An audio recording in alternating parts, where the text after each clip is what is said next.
So eto na nga po mga idol, Creamline Cool Smashers, may matinding team na makakalaban ngayong nalalapit na conference.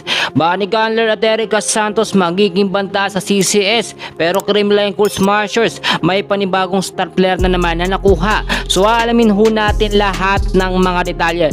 So ngayon alam naman natin na meron ng team itong si Bunny Gunler at si Erica Santos, and actually sayang talaga, dapat po sa CCS yan mapupunta.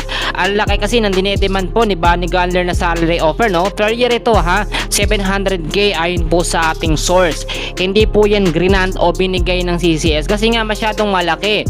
Pwede silang makakuha ng mas madaming player kung ganong kalaking pera na po. Pero ayon na rin kay Bunny Gunler, yung galing niya is nararapat lang yung kanyang sinasabi na offer na 700k po per annual. Pero eto mga kaibigan ko, ngayon nakuha ng Capital One Solar Spikers ito si Bunny Gunler at si Erica Santos.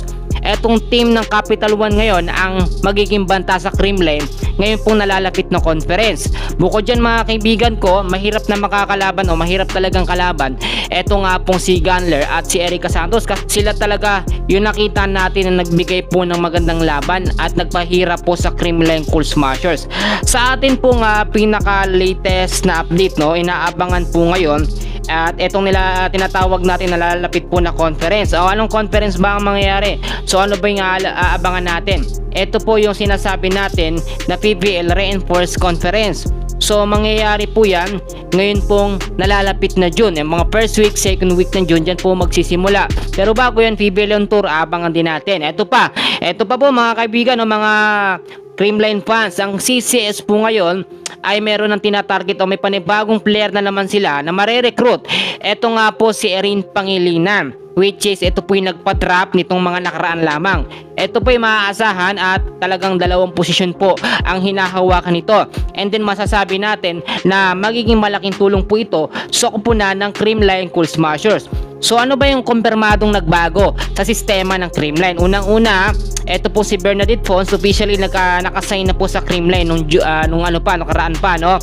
At etong si Alea Torres, drop po ng Creamline noong 2024, magagamit din at mabibigyan ng mga highlights ngayong nalalapit na PBL Reinforced Conference. At eto pa, hindi pa naman ito kumpirmado, yung mga rumors pa lang naglalabasan, no? Wala pa namang malalaking pangalan na inaanunsyo, pero Alyssa Valdez wala pang action this year kung ito po yung mag-undergo sa procedure niya sa tuhod.